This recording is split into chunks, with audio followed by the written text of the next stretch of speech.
Obviously, if you brush curly hair or wavy hair, it's gonna break the clumps and all the effort that you made. It will become a lion's mane. All the effort that you really put into styling, it's gonna go away. It will look like a big frizz ball. So it's not that you don't brush your hair, you brush it when it's wet. Have to use products according to your hair type firstly, and the quantity according to your hair thickness. Another common myth that I noticed was sulfate-free shampoos. They don't clean your hair properly. I transitioned from like half straight, half curly hair. I knew for a fact that the straightened bit, the keratin bit, I will have to cut it. But the amount of oil that people actually apply, that's like. Hi everyone, welcome to yet another exciting episode of Main Talks. My name is Hinshra. And I'm Yuba. And we are the co-founders of Manetain. So Yuba, if I had $1 for every time someone told me brushing my hair would smooth them out, I'd be a millionaire by now. Don't you think so? Yeah, absolutely. So today we are busting the biggest curly hair myths that just won't go away. So today we'll separate fact from fiction and maybe even change the way you care for your curls forever. For me, one of the biggest things that has been passed down from my childhood is, from the time I was born, people just told me, please brush your hair. That's the only way you can tame it. Okay? Yeah. And that word used to be like a ringing bell. Oh, I have to get up, I have to comb my hair. And even the thought of combing was so dreadful. Oiling. Yeah. Oiling was another thing for us because dry hair was so frizzy. So you could just like kind of tame it down. So how do these myths originate, right? Definitely one is from family, from generations. So to be honest, there's a serious lack of awareness that you can see. Like even in the media, while you were growing up, I'm sure it could have been much worse. Different. But when I was also growing up, there were very few people like really embracing their natural hair. It was only straight hair that I have seen while growing up. So my kind of hair had no representation. It had no identification. There was no...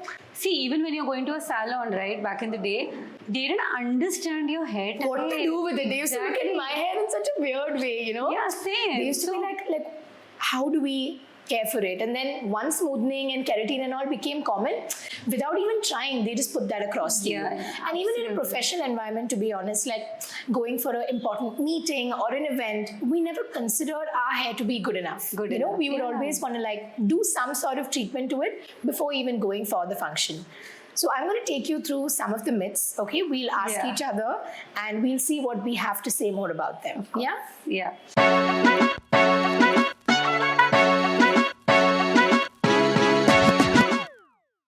The biggest myth that both of us have grown with is brushing your curls is the only way to tame it. Obviously, if you brush curly hair or wavy hair, it's going to break the clumps and all the effort that you made. It will become a lion's mane. All the effort that you really put into styling, it's going to go away. It will look like a big frizz ball. So it's not that you don't brush your hair. You brush it when it's wet. You detangle with the right brush, like a white comb, or there are very like good options that are available. So brushing and detangling is obviously only there when your hair is wet, not when it is dry. Not when it is styled. It will completely ruin the look. And even prone to breakage. Don't you think so? Absolutely, it will break.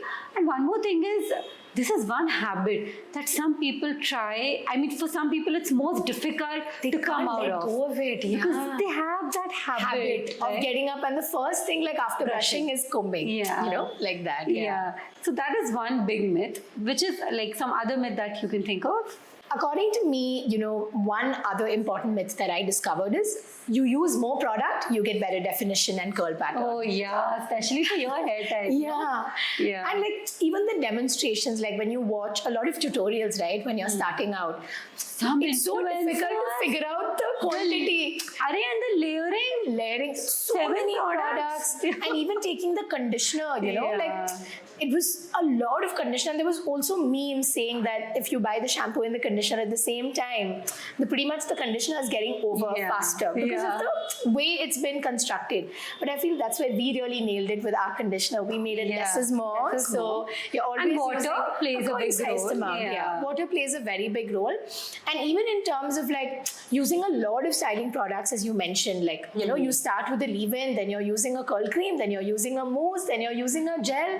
Guys, keep it simple, okay? You have to use products according to your hair type, firstly, and the quantity according to your hair thickness. You don't need a lot of product, you need adequate amount. Which I think you figure out with trial and error. With trial and error. Like, it takes a bit of time to really understand what is working for you, what is the right quantity and all of that. But that is the way to go about with it, rather than layering your hair with so many products. Very unnecessary according to us. Yeah. So Yuba, what is the next myth that you think we can burst? The biggest one I have been fighting for years is the protein moisture balance. And I was a victim. Like my hair is sensitive to protein and all of that. So obviously the only way to bust it is that hair is made of protein. It cannot be sensitive to it. The only thing is you balance it with moisture. Correct. So using the right routine, the products, like, because if you see the way we have balanced our stylers, is one product has protein, the other is protein free, right? Correct. So that is the way you need to kind of balance your routine with the adequate protein moisture balance. So that is another big myth which I think we've all succumbed to at some stage or another. Another common myth that, you know, I noticed was sulfate-free shampoos. They don't clean your hair properly. Yeah. Which I don't think really makes sense. Obviously, because you're so used to so much of that lather, you know, that you feel like it's actually cleaning your hair, but it's in fact drying your hair out. Now we have very good surfactants available. Which effectively clean your scalp and hair without really drying out your hair. Without really drying out your hair. And we also have, like, you know, different types of shampoos as per your hair's need. Like, if your hair is feeling really like there's a lot of build up and then you want to take out that build up, then you use a clarifying shampoo. For your go-to shampoo, you can use a moisturizing shampoo. And even when the shampooing becomes a little too frequent, we can introduce something like as a co-wash. Especially for my kind of hair, you know, coarser hair, it'll really do well. Absolutely. Yeah, it's a very good replacement, and sometimes with a co-wash, you can even cut the step of conditioning if your hair is already feeling moisturized. Yeah, absolutely. Another one I think would be you have to, so this is actually a habit that you are born with of washing your hair daily. So once you embrace this, to actually just wash your hair twice or thrice a week becomes a little challenging initially for some people. And I think that is just something that you get used to with time, because the kind of efforts you put in your wash day. Day one. You can't do it daily, right? And the other days you kind of get used to it. So definitely washing daily is another myth. That is. And it becomes a game changer because it's becoming so easy, right? You don't have to, like, I remember, like, back when I had, like, frizzy hair, like, you know, I used to comb it. It used to be like an everyday chore. But right now it's so easy because you're anyways using overnight protection, like you're using a bonnet or a naughty cap. And then you're getting up, it's like you're good to go. You know, it's very quick. It's very quick. You're saving time. You're saving time, basically. Another very big one, Yuba, like, this is personally for me, coloring our curly hair, you know, I used to be so against it. Still okay. Many people are really scared to color their hair. To color. And I feel like it's only after coloring, like, my curls were just popping. Like, the definition, like, it's so nice, especially when you're, like, in the natural light, the way the sunlight hits your hair and you can see that proper definition. And with the right haircut, right? If you have good layers in your hair, coloring really makes it look amazing. Makes a difference. And I feel like with the kind of care that we are giving for our hair, coloring, to be honest, will look even better on our hair than somebody with, like, just straight hair who's using just a shampoo and conditioner, correct? So I feel like that's one thing that's what I want people to know, that we are already taking really good care of our hair. So coloring won't really damage it to the level that they are really scared of. But an extra additional deep conditioning step needs to be done after you've colored your hair. Maybe like a bond repair treatment or maybe a protein treatment, whatever. You can start assessing your products maybe a little differently. But that's a small tweak in your routine. But the results are worth it. Worth it, for sure. And by the end of it, I just feel like it's like part of your hair care regime itself. So you're not really doing anything additional, as you mentioned. Imagine not coloring my hair. Like, I cannot. I've been coloring for years now. Like, since when, if I may ask you? I think right after like my 12th grade. My God! Yeah, I guess. It's been really long. I don't even remember now. I think I colored it maybe in 2020. Oh, okay. Yeah, very recently. Like I'm only. Oh, was it the first time? Yeah, that was the absolute first time. What? Yeah. I didn't know that. Okay, So great. thank you for the inspiration. My pleasure. Another big one. Hair fall is increased after I started CGM. Your products My are working. God, I get so annoyed. Guys, hair fall has not increased. It's just because you're not combing your hair, right? Because imagine, before starting CGM, how many times in a day were we combing our hair? 3 to 4 at least. 3 to 4 times. Every time that hair is coming out, every time you're combing, hair is coming out. Now suddenly you stop combing, brushing your hair, and you're doing that every 3rd or 4th day when you're washing your hair. Obviously, it's the accumulated hair that is just coming out together. And which still isn't a lot more compared to what I used to have like on an everyday basis. Exactly. You know? If you compare, if you actually sit and count on an average, it's really not a lot. So try, I mean, don't freak out. You will freak out initially because when you're washing, it's all coming out together because it was tangled and all of that. But it's really normal. So don't freak out. But yeah, again, if you still feel it's a lot, please consult a doctor. It can be a deficiency in your body, some medical condition. So let's not ignore that. But it's not due to CGM. That we can assure you. Another big one, if I have to call it out, will be like damaged hair, needs to be cut. Which I think, especially for me, because I transitioned from like half straight, half curly hair, I knew for a fact that the straightened bit, the keratin bit, I will have to cut it. But the other part of it, because even when you were using such chemically rich shampoos and conditioners, your overall hair health was looking bad. It was deteriorating. And there I feel like when you start introducing these good clean products, it really starts transitioning your hair. So it really helps with the damage. Doing a deep conditioning treatment is doing good for the upper part of the hair, which is naturally very curly and wavy. And for the bottom bit, you're just going to cut it out. There's no two ways about it. So it depends on the extent of damage. Okay, if it's some damage, I think you can, take good care, deep condition, recover that. But if it is like chemically straightened, 100% needs to be cut. Like for an example, if we have to call out, like if it's color damage, that you can slightly recover from. If it's not naturally dry hair. No, but also, if it is bleached, like it's badly bleached hair, sometimes that also needs to be cut. That I have seen, like I have experienced it. So my hair wouldn't like really curl the way you wanted it to. But it's still okay. Like I didn't cut it out, but I slowly grew it out. And then maybe you would have gotten a trim or something. I was slightly getting that trim. Okay, another big one I have is oiling. Okay, people in India are sensitive topic. But see, I'm not saying oiling is bad. Getting a chumpy from your mom is a very, very good feeling. But the amount of oil that people actually apply, that's like. It's a lot. It is so oiling is definitely good if you consider the nutritional value of it. Obviously for your scalp and everything, it is good. I'm not denying that. So that is why what we recommend is scalp massage with a few drops of oil on your scalp. Light oils actually. Any light oils. It could be good like a combination of essential oils, light oils, good oils. Every night before going to sleep, you take a few drops on your like fingertips. That's how I love to do it. And I just do this, rub it between the tips, and I apply it on my scalp everywhere.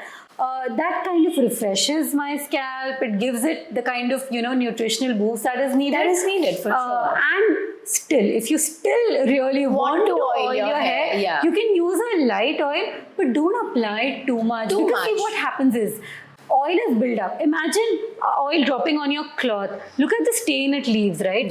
So that is built up. So it is kind of building up on your hair. So then to remove that, you're shampooing more. So much more. And then your hair is becoming more dry. It's becoming dry. And then you again have to condition. So another way that I used to use oiling and which I think really worked was add a few drops of oil while you're deep conditioning. To your deep conditioner. That I think really, has an impact because when you're using a heat cap, it kind of gives you that deeper penetration. Yeah, absolutely. And one more thing I wanted to say is even our products, right? They have good oils. They're made with good oils, most ingredients are derived from like oils, right? So you are getting the goodness of oil. Goodness of oil, yeah. So I think that is another one. Another one.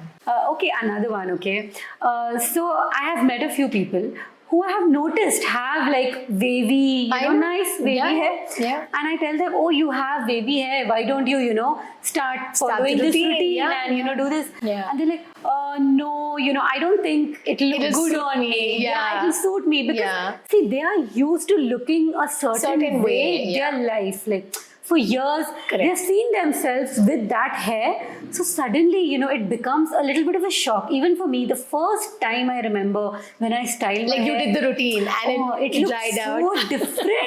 I was like, whoa, I liked it. I loved it. But my husband didn't really like it because it was a shock for him. He's like, who is this person? New wife, I got it.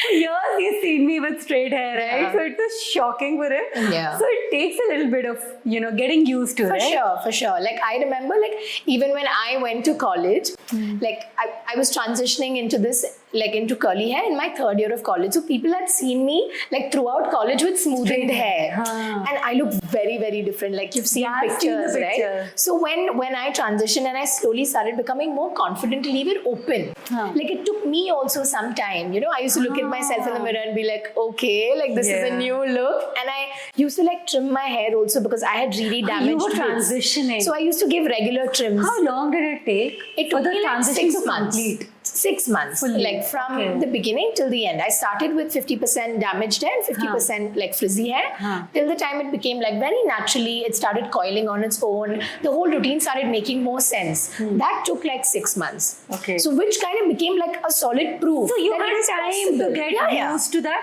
Yeah. For me, it was the first wash. First wash, yeah. So it was like really shocking. Yeah, so I remember like, you want some sort of validation, and I remember my friends really supported me, that they were very happy that, I had taken this step to embrace my natural hair and feel more confident. Automatically, I could see me becoming more confident as a person. Yeah. It was a game changer. Same with me. Yeah. And one more thing is that, see, if at all you have done it, you've done the routine, and you don't like how you look, you can tweak it. You can tweak with the definition. It doesn't have to be so defined.